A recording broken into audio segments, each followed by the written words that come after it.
Bonjour, donc on va essayer de faire ensemble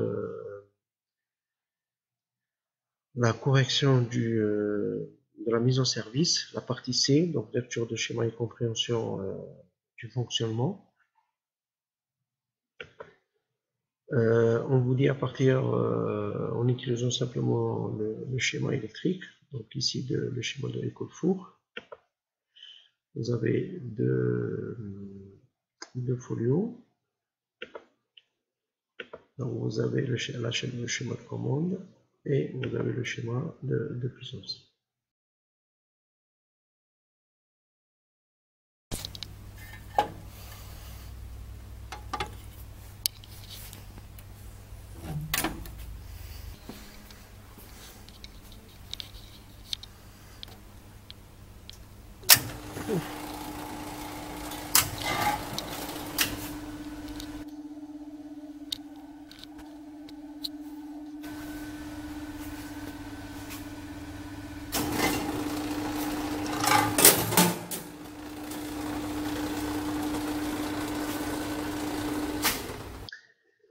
Alors, il y a des conditions initiales au départ. Vous avez la porte, elle est ouverte. Normalement, on a une pièce devant le tapis. L'arrêt d'urgence ici de la partie opérative, elle n'est pas actionnée. Et l'armoire, le coffret, il est hors tension. Après, on vous dit que QG, le sectionneur porte-fusible, il est fermé. D'accord? Donc là, il est fermé.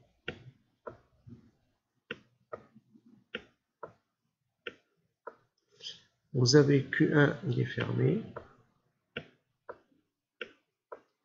Vous avez Q2, il est fermé. Vous avez Q4, Q3, il est fermé. Et vous avez Q4 et Q5, ils sont fermés. Alors, on voit bien dans ce schéma-là, il n'y a que Q0 qui est ouvert. Donc on vous dit, c'est quoi le rôle de Q0? Donc si on regarde bien, le Q0 ici, c'est un interrupteur sectionnaire. C'est l'interrupteur qui existe, qui se trouve sur la porte, sur le côté droit de l'armoire. Voilà. Donc, la deuxième question, en mettant Q0 à 1, ça veut dire je vais le fermer. Je mets sous tension. D'accord? Donc, on vous dit quelle est à la mise sous tension, quels sont les voyants et l'état des voyants et l'état des bobines. Donc, ici, il y a le courant qui va passer partout, sauf ici, il va s'arrêter ici parce que CAM1 est ouvert pour l'instant. Là, il va passer, il va s'arrêter là parce que CAM2 est ouvert. Et parce que CAM3, pour l'instant, il est ouvert. Je vais vérifier le circuit de commande. On a fermé QG, donc ici c'est fermé. On a fermé Q3, donc Q3 ici. Donc ça c'est les contacts de pré-coupure, ils sont fermés. Si l'arrêt d'urgence n'est pas actionné au niveau de l'armoire de confinement ou du coffret et celle du système, donc ici le courant il va passer. Donc on voit ici que il y a la lampe H4, elle va s'allumer. Donc là, on va marquer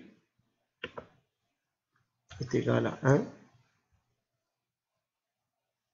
Ça veut dire la lampe elle s'allume. Après, pour l'instant, CAM1, on ne sait pas, il est ouvert. Celui-là, il est ouvert, donc le courant. Ici, vous avez ce qu'on appelle donc ça c'est ouvert, c'est la signalisation de défaut. Ici, si faire veut dire le courant, il va Donc, le courant, il va passer, il passe là, Q2 c'est fermé, il passe, et S10 c'est le capteur de porte. Et on est dans l'état initial où S10 c'est ouvert.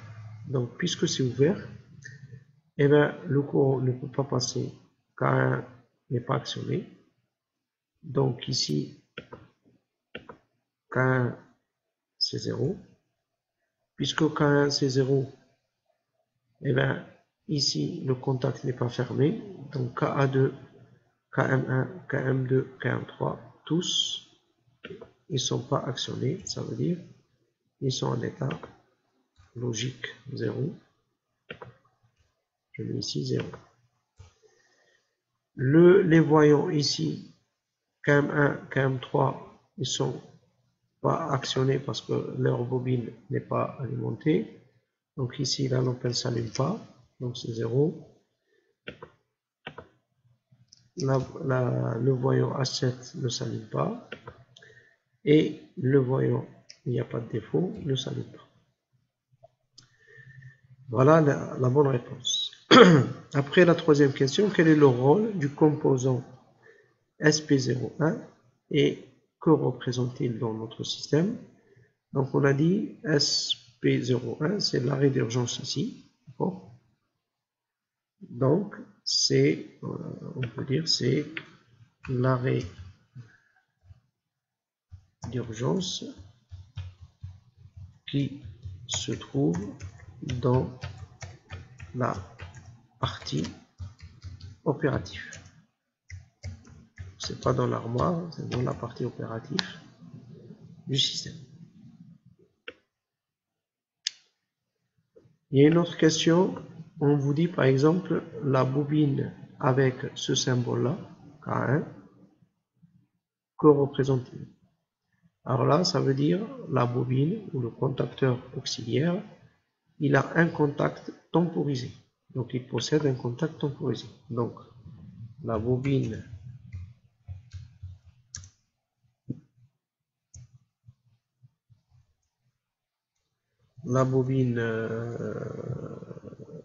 du contacteur auxiliaire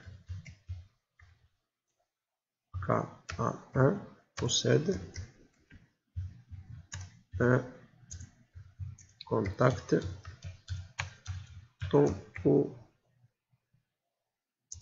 temporisé.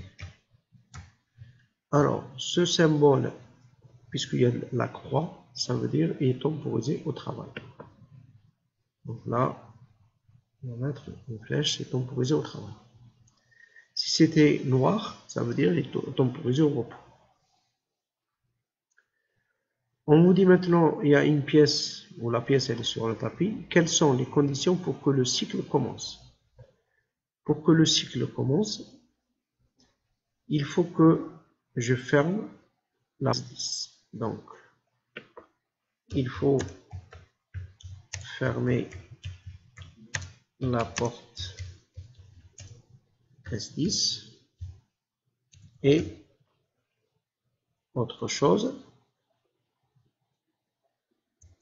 Donc, je vois par rapport à tout à l'heure que si je ferme maintenant S10 et que j'actionne pas S5, je devrais actionner S3.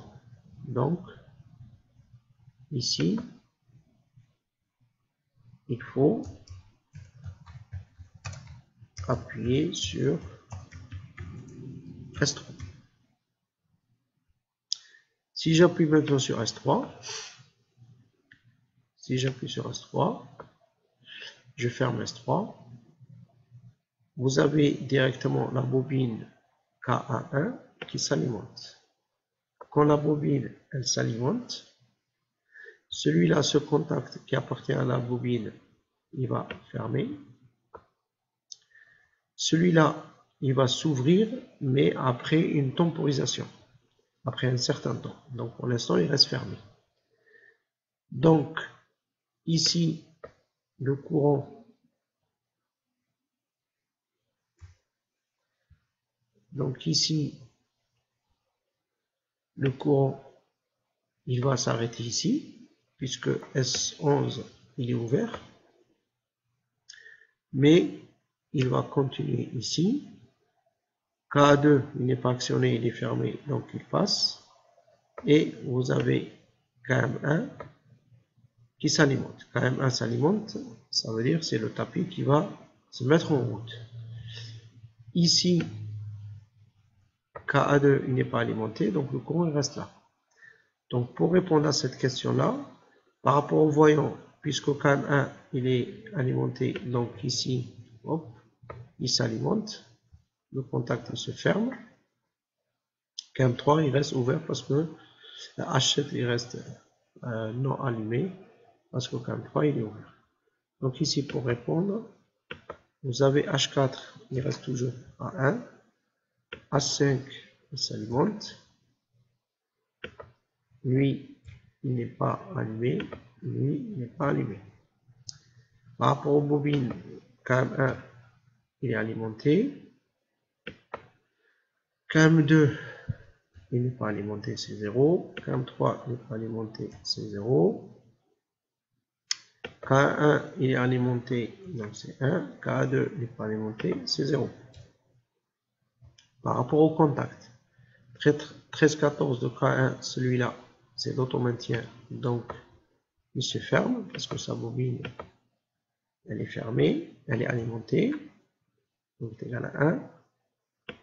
Le contact, lui, on a dit, il se ferme. KA2, celui-là, 0 parce que sa bobine n'est pas alimentée. Lui, 0 parce que sa bobine n'est pas alimentée. Par rapport au contact temporisé, KA1 ici, donc il va être non actionné, donc c'est 0. KA2 non actionné et KM2 non actionné. Voilà. La pièce est presque, la question 8, la pièce est presque à l'entrée du four. Que se passe-t-il? Maintenant, ici par rapport au schéma de puissance, qu'est-ce qu'on a? On a lui fermé, ça veut dire le moteur tourne. Lui, il n'est pas fermé, donc le ventilateur ne tourne pas, le chauffage ne tourne pas. Donc le tapis, quand il tourne, il va faire avancer la pièce.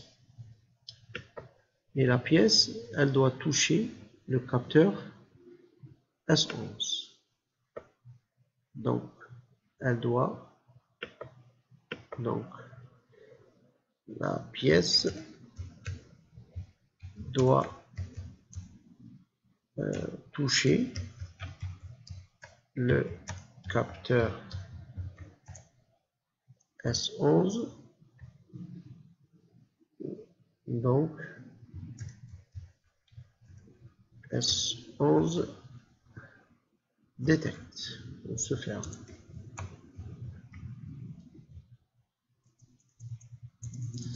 On laisse comme ça.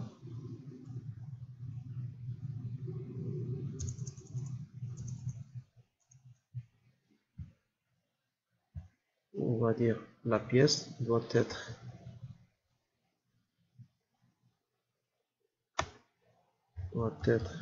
détectée par le capteur S11.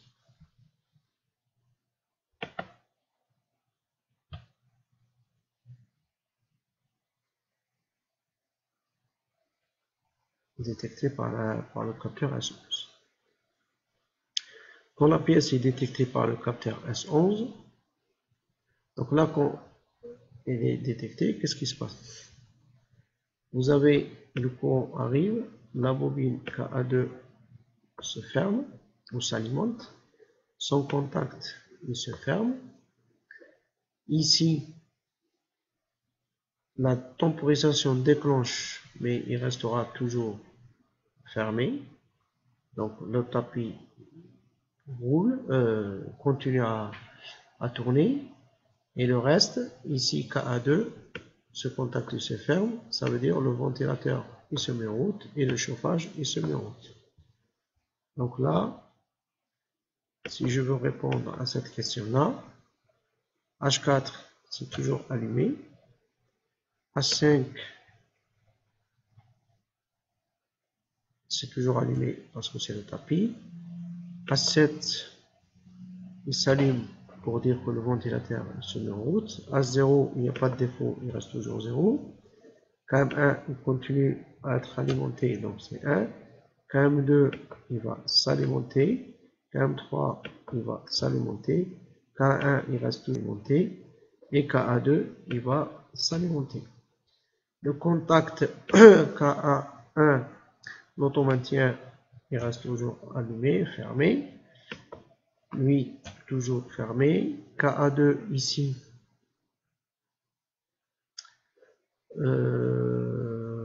KA2, celui-là, donc c'est l'automaintien, il va s'alimenter. KA3,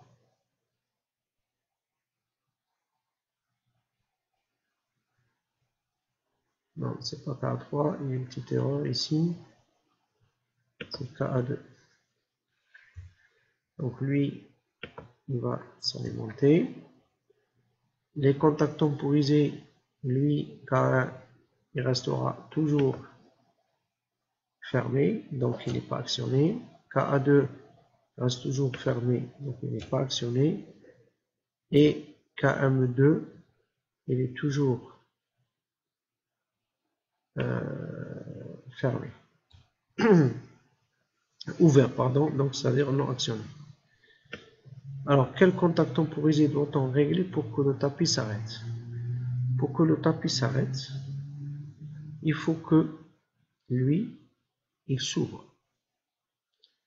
Donc, il faut que la bobine, la tempo de KA2, soit réglée de telle façon quand le tapis, quand la pièce elle est dans le four, le tapis s'arrête.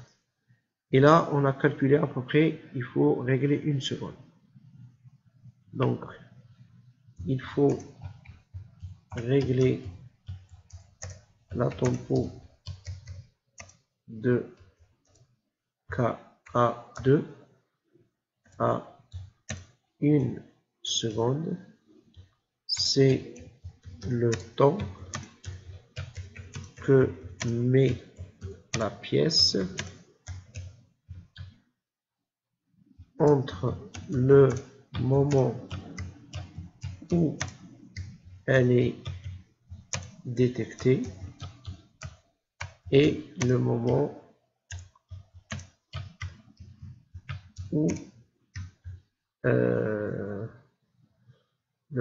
elle est détectée et le moment où elle est dans le tapis.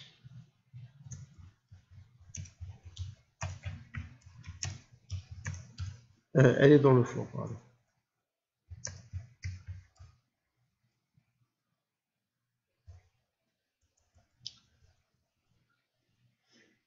Que vaut-il pour que la pièce... qu'est-ce qu'il faut faire? Qu'est-ce qu'il faut faire pour que le tapis redémarre? Alors, je reviens sur le schéma. Donc à ce moment-là, ici on a dit, c'est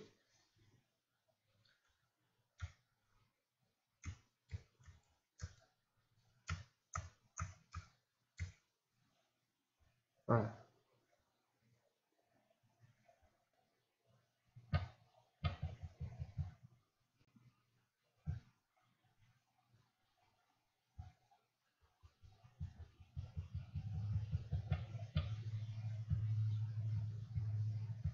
Alors, là,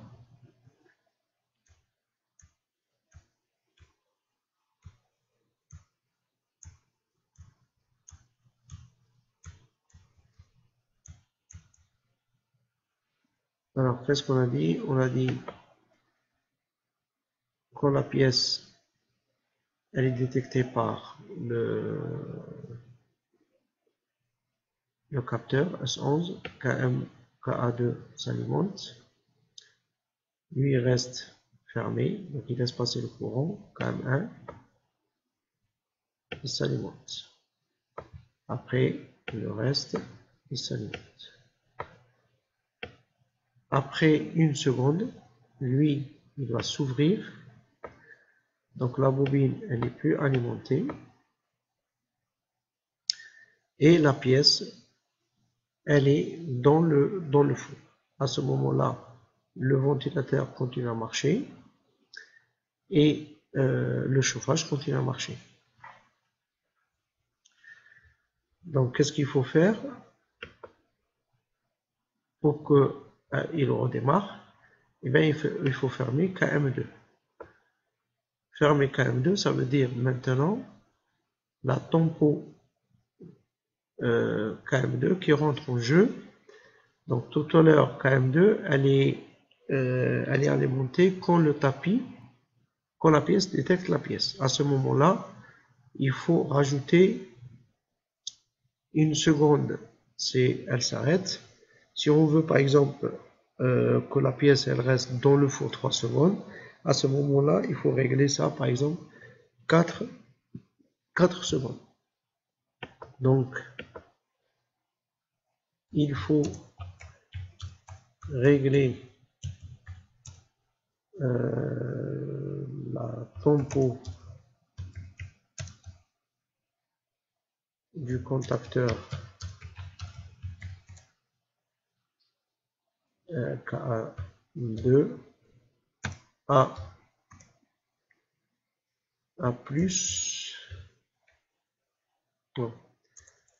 à 4 secondes qui correspond une seconde,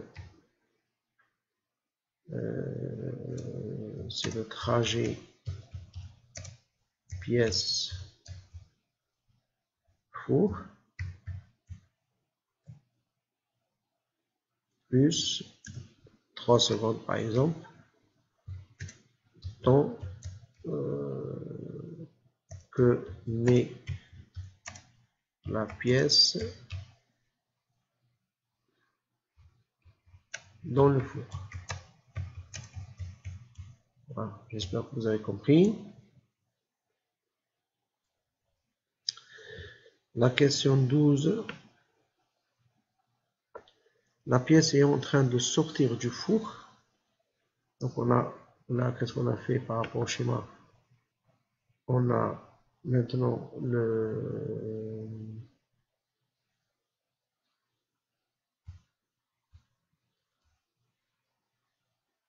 lui il est ouvert, lui il est fermé, donc le tapis il a redémarré.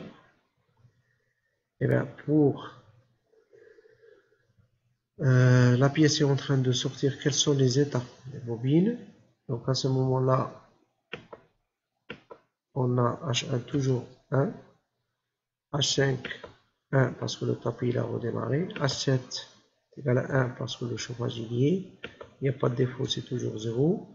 KM1 est égal à 1 parce que le tapis il a redémarré, KM2 est égal à 1 parce que c'est le ventilateur, KM3 le chauffage est continu, K1 toujours est égal à 1, KA2 toujours est égal à 1 parce qu'il y a l'automaintien, le contact, l'automaintien toujours il est là de K1, celui-là il est toujours égal à 1, KA2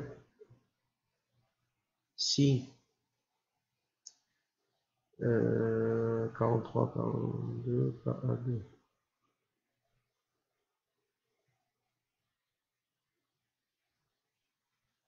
ouais, lui il est toujours fermé. Ça il n'y a pas. Là, il y en a pas.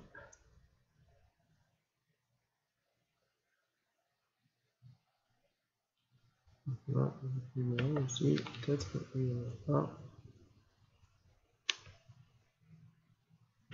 Voilà. Donc il y a une petite erreur, il n'y a pas. Donc contact temporisé 55 de K1, lui, il est toujours non actionné. KA2, lui, il est actionné, donc il est ouvert. Le KM2, il est actionné, donc il se ferme. À la fin du cycle, quand l'action va arrêter le tapis, et bien le tapis va s'arrêter simplement par rapport à la temporisation de K1. Comme ça, lui, il va s'ouvrir et tout le système s'arrête, ou le tapis s'arrête, ou tous les moteurs s'arrêtent. Donc là, il faut régler le contact temporisé.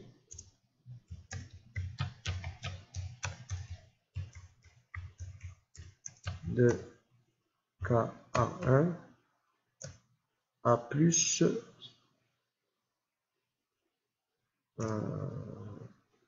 que 4 secondes. Donc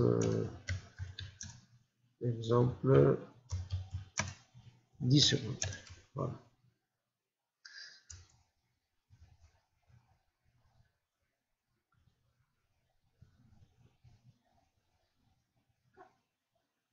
Alors ça correspond à quoi les 10 secondes? Les 10 secondes, ça correspond, si je veux le détailler, il y a à peu près une seconde trajet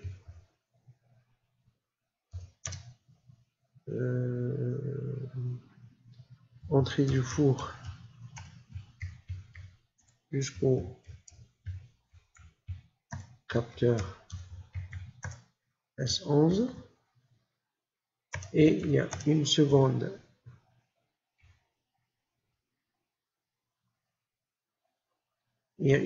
entre le capteur et l'entrée du four.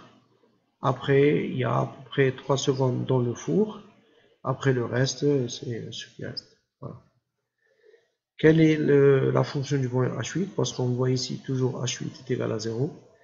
H8, elle s'allume quand il y a un défaut. Elle s'allume s'il y a un défaut de surcharge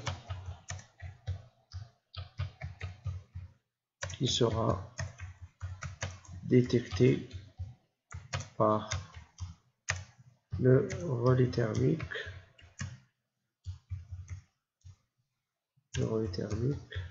ou le disjoncteur moteur.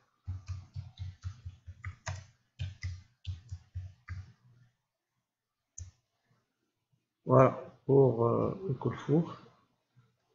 Je vais essayer de faire pour École Sam. Merci.